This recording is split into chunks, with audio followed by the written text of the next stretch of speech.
Praise the lord. ప్రభువైన యేసుక్రీస్తు నామములో ప్రతి ఉదయం దేవునితో సమయం అనేటువంటి కార్యక్రమాన్ని వీక్షిస్తున్నటువంటి నా ప్రియులందరికీ నా హృదయపూర్వకమైనటువంటి వందనాలు తెలియజేస్తున్నాను. ప్రియ దేవుని బిడ్డలారా, దేవుడు గడిచిన దినమంతా మనల్ని క్షేమంగా కాపాడి మరొక దినములోనికి దేవుడు మనల్ని ప్రవేశపెట్టి ఉన్నాడు. ఆయనకి మనం ఎంతగానో కృతజ్ఞులమై ఉన్నాము. దేవునికే సర్వమహిమ ప్రభావ ఘనతలు కలుగునుగాక. ఆమేన్. మంచిది ప్రియులారా, మరి ఈ దినం ఒక చిన్న లేఖన భాగాన్ని మనం ధ్యానం చేసుకుందాం. సామెతల గ్రంథం 31వ అధ్యాయం 10వ వచనాన్ని నేను చదువుతాను, జాగ్రత్తగా వినండి. సామెతల గ్రంథం 31వ అధ్యాయం 10వ వచనం. గుణవతి అయినటువంటి భార్య దొరుకుట అరుదు, అటుది ముత్యము కంటే అమూల్యమైనది. విన్నారా ప్రియులారా? ఇక్కడ చూడండి, సొలొమోను భక్తుడు తన జీవిత కాలంలో ఎంతోమంది స్త్రీలను గమనించి వాళ్ళ యొక్క లక్షణాలను గమనించి వాళ్ళు నడిపించబడినటువంటి నడవడికను గమనించి అందరికీ అనుకూలమైనటువంటి మాటని, చాలా శ్రేష్టమైనటువంటి మాటని తన యొక్క వాక్యము ద్వారా తెలియజేస్తున్నాడు. ఏమిటి ఈ మాట అంటే, గుణవతి అయినటువంటి భార్య చాలా అరుదుగా దొరుకుతుందట.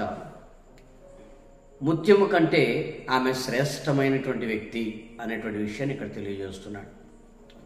దేవుని బిడ్డలారా, స్త్రీలు చాలామంది ఉంటారు, కానీ ఆ స్త్రీలలో ముత్యము కంటే విలువైనటువంటి గుణము ఎంతమందికి ఉంటుంది అనేది చాలా ప్రశ్నించుకోదగినటువంటి ఒక ప్రశ్న. అనేక మంది ఈ దినము ఈ ప్రశ్న గురించి ఆలోచన చేయాలి. గుణము అనేది చాలా ప్రధానమైంది. ఆ గుణం అనేది లేకపోతే ఒక కుటుంబము కట్టబడటం చాలా అసాధ్యం. ఒక స్త్రీ కుటుంబం కానీ, ఒక వ్యక్తి కుటుంబం కానీ కట్టబడాలి అంటే, ఒక కుటుంబం కట్టబడాలంటే అందులో స్త్రీ పాత్ర చాలా ప్రాముఖ్యమైంది. అందుకనే 14వ అధ్యాయంలో సామెతల గ్రంథంలో, జ్ఞానవంతురాలు తన ఇల్లు కట్టును, మూర్ఖురాలు తన చేతిలో తన ఇల్లు ఓడబెరుకును అనేటువంటి మాటను మనం చూస్తున్నాం. అంటే జ్ఞానం అనేటువంటి గుణం, ఈ గుణం కలిగినటువంటి స్త్రీ తన కుటుంబాన్ని జాగ్రత్తగా పరిశీలిస్తుందట. అందుకని చూడండి, అదే 31వ అధ్యాయంలో 27వ వచనం చూసినట్లయితే, ఆమె తన ఇంటి వారి నడతలన్నిటినీ బాగుగా కనిపెట్టును. గుణవతి అయినటువంటి భార్య అంట తన కుటుంబంలో ఉన్నటువంటి తన భర్త యొక్క నడవడికను, తన పిల్లల యొక్క నడవడికను, తన కుటుంబంలో ఉన్నటువంటి ప్రతి ఒక్కరి యొక్క నడవడికలను జాగ్రత్తగా గమనిస్తుందంట. గమనించి తన ఇంటి వారి నడతల కొరకు పాప పరిహారార్థముగా అనేక విధులను ఆమె చెల్లించి దేవుని నా మహిమార్థమే తన కుటుంబాన్ని నిలబెట్టుకుంటుంది.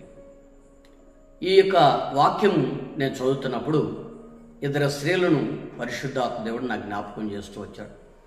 ఎవరా ఇద్దరు వ్యక్తులు అని లేఖనాన్ని కనుక గమనించినట్లయితే, వారిలో మొదటి స్త్రీ అబీగయిలు అనేటువంటి స్త్రీ. ఈ అబీగయిలు మనం గమనించినట్లయితే ప్రియ దేవుని బిడ్డలారా, ఈ అబీగయిలు జీవితంలో ఏం చేసింది అంటే, ఈ అబీగయిలు భర్త పేరు నాబాలు అనేటువంటి ఒక పేరు. ఈ నాబాలుకు ఉన్నటువంటి పేరు ఏమిటంటే, పేరుతో పాటుగా భాగ్యవంతుడు అనేటువంటి పేరుంది. భాగ్యవంతుడు ఎందుకంటే విస్తారమైనటువంటి ఆస్తి ఉంది తన దగ్గర, విస్తారమైన ఆస్తి ఉంది, విస్తారమైనటువంటి గొర్రెలు ఉన్నాయి, విస్తారమైనటువంటి సంపద ఉంది, బహుమంది పనివాళ్ళు ఉన్నారు. అందుకని తనకున్నటువంటి పేరు ఏమిటంటే భాగ్యవంతుడు అని. ఆ మాట నేను చదువుతాను చూడండి. మొదటి సమూయేలు గ్రంథం 25వ అధ్యాయం 2వ వచనం చదువుతాను. కర్మేలులోని మాయోను నందు ఆస్తి గలవాడొకడు కాపురం ఉండెను. అతడు బహుభాగ్యవంతుడు. అతనికి 3000 గొర్రెలను 1000 మేకలను ఉండెను. విన్నారా? 3000 గొర్రెలు 1000 మేకలు ఉన్నాయంట. ఈ 3000 గొర్రెలు 1000 మేకలు పొలంలో కాపరులు వెళ్ళి మందను మేపుతున్నప్పుడు దావీదు పనివారు శత్రువుల బారిన పడకుండా ఈ గొర్రెలను, ఈ మేకలను, పనివాళ్లను కాపాడుతూ వచ్చారు. ఆ దినాలలో దావీదు సౌలు దగ్గర నుండి తరమబడుతున్నటువంటి దినాలు అయ్యి, దావీదు అరణ్యములోకి వెళ్ళి పొలాలలో, కొండ గుహలలో తన ప్రాణాన్ని కాపాడుకుంటున్నటువంటి దినాలు. ప్రియ దేవుని బిడ్డలారా, అటువంటి దినాలలో ఈ భాగ్యవంతుని గొర్రెలు కూడా ఆ కొండ గుహల దగ్గరికి, పొలాల దగ్గరికి వెళ్ళి మందలను మేపుకుంటున్నారు పనివాళ్ళు.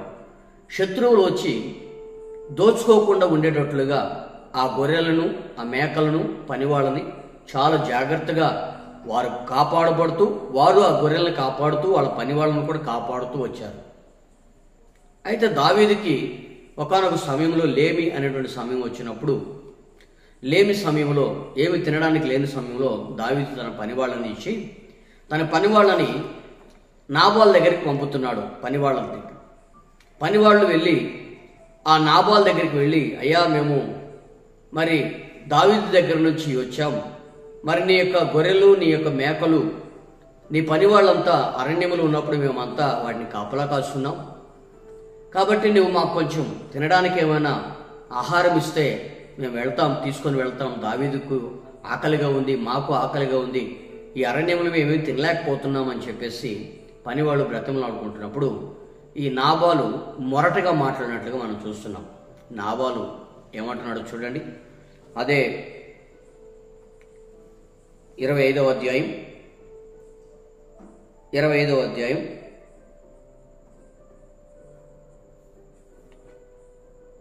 11వ వచనం నుండి చదువుతాను. నేను సంపాదించుకున్న అన్నపానములను నా గొర్రెబొచ్చులు కత్తిరించు వారి కొరకు నేను వధించిన పశుమాంసం తీసి నేను బొత్తిగా ఎరగని వారికి ఎత్తున అని దావీదు దాసులతో చెప్పగా, దావీదు పనివారు వెనుకకు తిరిగి దోవ పట్టుకొని పోయి అతనికి ఈ మాటలన్నీ తెలియజేసిరి. 10వ వచనంలో ప్రాముఖ్యంగా చూడండి. నాబాలు అంటున్నాడు, దావీదెవడు, యెషై కుమారుడెవడు, తన యజమానులు విడిచి పారిపోయిన దాసులు ఇప్పుడు అనేకులు ఉన్నారు అనేటువంటి విషయాన్ని ఇక్కడ తెలియజేస్తున్నాడు. ప్రియ దేవుని బిడ్డలారా, దావీదు ఏది చేతనైనా ఆహారం తీసుకురండి అని ఆ భాగ్యవంతుని దగ్గరికి వెళ్ళి, నువ్వు క్షేమంగా ఉన్నావా, నీ పనివాళ్ళ క్షేమంగా ఉన్నారా, నీ ఆస్తి క్షేమంగా ఉందా, ఉంటే ఒకవేళ మాకు కొంచెం ఆహారం పెట్టమని దావీదు తన పనివాళ్ళని పంపిస్తే వాళ్ళు వచ్చి ఈ నాబాల్ దగ్గర అడిగి ఆహారం తీసుకొని మరి వెళ్దామని చెప్పి అడిగినప్పుడు నాబాలు మూర్ఖంగా మొరటగా మాట్లాడుతున్నాడు. యెషై కుమారుడెవడు, దావీదెవడు, యజమానుని విడిచిపెట్టి వెళ్ళిపోయినటువంటి వాళ్ళు అనేకులు ఉన్నారు, కాబట్టి నా మాంసం తీసి నేను ఎవరో ఎరగనటువంటి వాళ్ళకి ఇస్తానా అని మూర్ఖంగా మాట్లాడుతున్నాడు. ప్రియ దేవుని బిడ్డలారా, ఈ సంగతి తన పనివాడు గ్రహించి వెంటనే నాబాలు భార్య దగ్గరికి వెళ్ళి జరిగిన సంగతి అంతా చెప్తున్నాడు. అమ్మా, మేము అరణ్యంలో ఉన్నప్పుడు, మేము పొలంలో మందలు కాసుకుంటున్నప్పుడు మరి దావీదు పనివాళ్ళు మరి మమ్మల్ని మన యొక్క ఆస్తినంతా కాపాడుతూ వచ్చారు.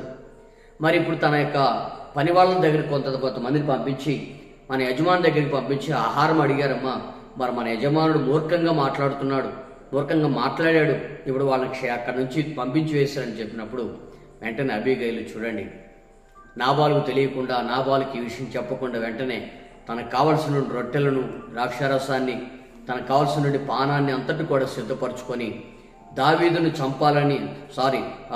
నాబాలును చంపాలని దావీదు కోపంతో తన పనివారితో తిరిగి వస్తున్నప్పుడు అబీగైలు దావీదుకి ఎదురు వెళ్తూ ఉంది. ఎదురు వెళ్ళి గాడిదలు దిగి వినయముతో నమస్కారం చేసి, అయ్యా నా ఏలినవాడా, నా యజమానుడు మూర్ఖుడయ్యా, తన పేరు తన గుణాన్ని సూచిస్తుంది అని చెప్పి తన యొక్క స్వభావాన్ని అతనికి తెలియజేసి నాబాలు నిమిత్తం ప్రాధాయపడుతుంది. చూడండి, ఇతనికి భాగ్యవంతుడనే పేరుంది కానీ ఆ పేరుకు తగ్గటువంటి జీవితం లేదు. నాబాలు అనేటువంటి పేరు మూర్ఖుడు అనేటువంటి పేరుకు అర్థమిస్తుంది, మొరటవాడు అని అర్థమిస్తుంది. చూడండి, భాగ్యవంతుడు అనే పేరుంది కానీ భాగ్యవంతుడు తగినటువంటి లక్షణాలు అతని జీవితంలో లేదు. చూడండి, ఈరోజు అనేక జీవితాలు మనం చూస్తాం, నామసార్థక దేవుడు అని అంటుంటాం కదా. అలాగా ఈ రోజున చాలామంది జీవితాలలో ఇటువంటి మొరటతనం కొట్టొచ్చినట్లుగా కనబడుతుంది. కానీ అబీగైలు చూడండి, ఈ దోషం నాదని ఏం చెయ్యా, దయచేసి నన్ను బట్టి నా భర్తను కాపాడు, నా ప్రాణాన్ని కాపాడు, నా భర్త ప్రాణాన్ని కాపాడయ్యా అని చెప్పి తన భర్త ప్రాణం కొరకు అబీగైలు ప్రాధేయపడతా ఉంది, మొక్కుతుంది, దావీదు దగ్గర కాళ్ళు పట్టుకుని బ్రతిమలాడుకుంటుంది.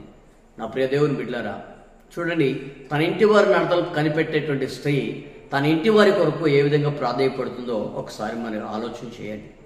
ఒకవేళ దావీదుకి ఎదురు వెళ్లకుండా అబీగైలు పోతే పానిలే, ఈ మొరటవాడు ఉన్నా కూడా నాకు ఉపయోగం లేదు అని ఒకవేళ అబీగైలు కఠినమైన మనసు చేసుకుని ఉంటే, అబీగైలు మరి దావీదు జీవితంలో అబీగైలు దావీదు యొక్క జీవితంలో ఎదురు వస్తున్నటువంటి ఆ యొక్క దావీదు నాబాలు ప్రాణాన్ని తీసివేయుటకు సిద్ధంగా ఉండి దావీదు పరిగెత్తుకొని వస్తున్నప్పుడు అబీగైలు ఎదురు వెళ్లకుండా ప్రాణాన్ని పోతే పానీలే అని అడ్డు నిలబడకుండా ప్రాధేయపడకుండా ఉన్నట్లయితే దావీదే చంపివేసినటువంటి నాబాల్ని.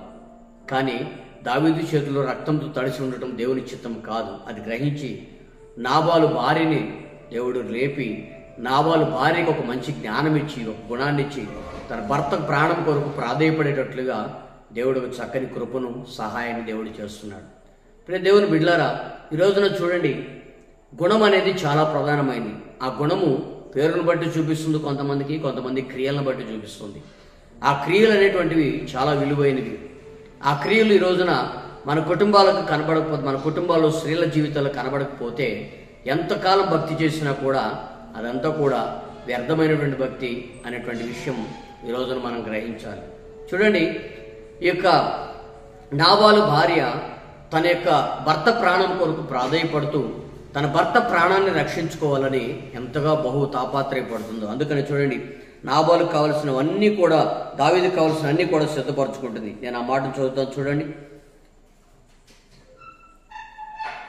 అదే 25వ అధ్యాయం 18వ వచనం. అందుకు అబీగైలు నాబాలుతో ఏమీ చెప్పక త్వరపడి 200 రొట్టెలను, 2 ద్రాక్షారసపు తిత్తులను, వండిన 5 గొర్రెల మాంసమును, 5 మానికల వేచిన ధాన్యమును, 3 ద్రాక్షగలను, 200 అంజూరపు అడలను గార్ధబు మీద వేయించి, మీరు నాకంటే ముందుగా పోబడి నేను మీ వెనక వచ్చేదనని తన పనివారికి ఆజ్ఞ ఇచ్చి గార్ధబు మీద ఎక్కి పర్వతపు లోయలోనికి వచ్చుండగా దావీదును అతని జనములు ఆమెకు ఎదురుపడిరి. ఆమె వారిని కలుసుకొని, అంతకు మునుపు దావీదు నాబాలు కలిగిన దాని అంతట్లో ఏదియూ పోకుండా ఈ అరణ్యంలో అతని ఆస్తి అంతయు నేను వ్యర్థముగా కాయచు వచ్చి తిని ఉపకారముకు నాకు అపకారం చేయుచున్నాడే అని అనుకొని అతనుకున్న వారిలో ఒక మగపిల్లనైనా తెల్లవారినప్పటికీ నేను ఉండనీయను, లేదా దేవుడు నాకు గొప్ప అపాయం కలుగచేయనని దావీదు శత్రువులను కలుగచేయను గాకని ప్రమాణం చేస్తున్నాను. అబీగైలు దావీదును కనుగొని గార్ధబు మీద నుండి త్వరగా దిగి దావీదుకు సాష్టాంగ నమస్కారం చేసి తనకిచ్చిన సిద్ధపరిచినటువంటి ఆస్తిని అంతటిని కూడా ఇచ్చేస్తోంది. నా ప్రియ దేవుని బిడ్డలారా, చూడండి, దావీదు తీసుకుని వచ్చినటువంటి ఆహారం అంతా కూడా తన ఇంటి వారికి దావీదుకి ఇచ్చి తన భర్త ప్రాణం కొరకు ప్రాధేయపడుతుంది. నా ఏలినవాడ, ఈ దోషం నాదని ఎంచయ్యా అని చెప్పేసి ప్రాధేయపడుతూ ఉంది. చూడండి నా ప్రియమైన దేవుని బిడ్డలారా, మనం ఆ మాటను గమనించినట్లయితే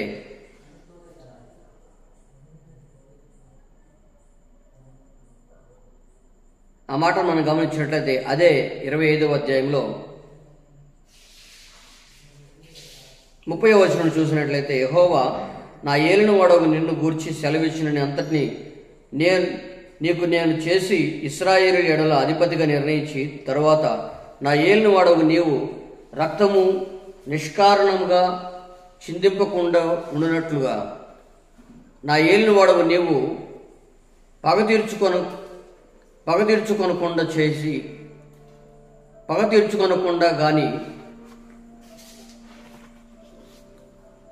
తీర్చుకొనకుండా గాని మనోవిచారమైనను దుఃఖమైనను నా ఏలిన వాడవగు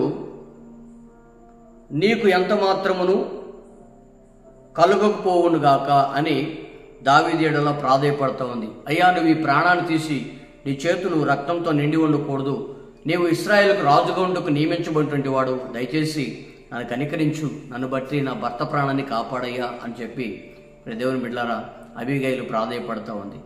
ఈరోజు ఎంతమంది అటువంటి ప్రాధేయపడగలిగేటువంటి మంచి మనసును మనం ధరించుకోగలిగి ఉంటున్నాం అనేది ఆలోచించదగినటువంటి విషయం. అప్పుడే దేవుని బిడ్డలారా, అలాగే మరొక సహోదరుని కూడా నేను మీకు జ్ఞాపకం చేస్తాను. ఆమె ఎవరు అంటే సిప్పోరా. ఈ సిప్పోరా జీవితంలో చూడండి,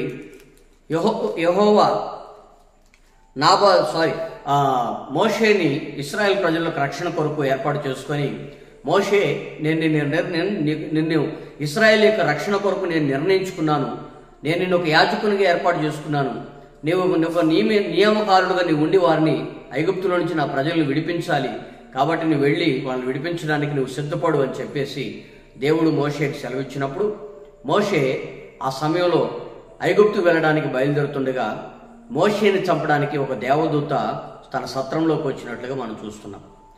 ఆ సత్రంలోకి వచ్చినప్పుడు సిప్పోరా వెంటనే తన భర్త ప్రాణము తీయి చూసినటువంటి ఆ యొక్క దేవదూత హస్తము తన భర్త మీద పడక మునిపే ఏం చేస్తుందో తెలుసా, తన కుమారునికి సున్నతి చేసి తన యొక్క భర్త ప్రాణాన్ని కాపాడుకుంటుంది. వాస్తవానికి దేవుని దూత మోషే ప్రాణాన్ని ఎందుకు తీయాలని చూశారంటే, మోషే కుమారునైతే కన్నాడు కానీ ఆ కుమారునికి సున్నతి అనేది చేయలేదు. సున్నతి అనేది చేయకపోవటం బట్టి ఆ కారణాన్ని బట్టి మోషే ప్రాణం తీయాలని దేవదూత సత్రంలో ఎదుర్కొని మోషే ప్రాణాన్ని తీయడం కోసం ఎదుర్కొన్నప్పుడు సిప్పోరా జ్ఞానం కలిగింది. నా కుమారుని బట్టి నా యొక్క భర్త ప్రాణం పోకూడదు, నా భర్త ప్రాణం కాపాడబడాలి, నా భర్తను బట్టి నేను నా ఇంటి వారు క్షేమంగా ఉండాలి అని చెప్పి కుమారుని యొక్క సున్నతిని బట్టి భర్త ప్రాణం పోవడానికి ఇష్టం లేదు కనుక కుమారునికి సున్నతి చేసి తన యొక్క కార్యాన్ని ఆమె నిర్వర్తించి తన భర్త ప్రాణాన్ని కాపాడుకుంటుంది. చూడండి, ఈ రోజున దేవుని పిల్లలుగా మనం ఏం చేయాలి? మన యొక్క ఇంటి వారి నడతలను కనిపెట్టి ఎవరి ఎడల కూడా మరి మన ప్రాణముకు మనం ఉత్తరవాదులుగా ఉండకుండాన్నట్లుగా మనం ఏం చేయాలి? జ్ఞానం కలిగి ఆ యొక్క కార్యాన్ని నెరవేర్చుకుంటూ వెళ్ళాలి. మన పిల్లలు రక్షణ పొందలేదు, బాప్తిస్మం పొందలేదు, మరి వారి పిల్లలకి కావలసిన ఉపదేశాన్ని మనం బోధిస్తూ, కృపగల ఉపదేశాన్ని బోధిస్తూ, వారికి తెలియజేయాల్సిన మాటలను వాళ్ళకి తెలియజేస్తూ వారి రక్షణ మార్గంలోకి మనం నడిపించే రీతిగా మనం నడిపించబడాలి. చూడండి, అందుకనే ఈ సామెతల గ్రంథంలో మనం గమనించినట్లయితే ఆమె గుణవతైనటువంటి భార్యకు ఉన్నటువంటి లక్షణాలు చూడండి. 26వ వచనం చూసినట్లయితే, జ్ఞానం కలిగి తన నోరు తెరుచును, కృపగల ఉపదేశం ఆమె బోధించును అంటున్నాడు. అంటే తన ఇంటి వారికి, తన పిల్లలకు కానీ, తన భర్తకు కానీ, తన ఇంట్లో ఉన్నటువంటి ఎవరికైనా సరే కృపగలిగినటువంటి ఉపదేశం బోధించి వారు నాశనం అయిపోకుండా, వారు పాడైపోకుండా, వారందరి ప్రాణాలకి ఉత్తరవాదులుగా ఉండకుండా ఉండేటట్లుగా ఒక ఇంటి వారి నడతలను కనిపెట్టుకునేటువంటి గుణవతైనటువంటి భార్యగా నీవు ఈ రోజున చరిత్రలో నిలబడిపోవాలనేది దేవుని యొక్క ఆశ, ఆకాంక్ష.